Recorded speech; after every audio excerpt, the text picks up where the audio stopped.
So how can you pause screen recording on the iPad? Now, obviously you can begin the screen recording process by tapping on the icon in the control center, but you can see that there isn't any built-in pause button.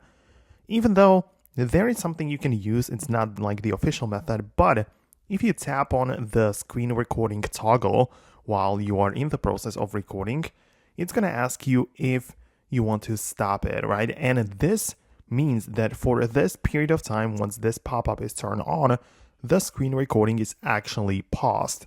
I know it's not ideal, but this is currently the only way how you can pause it.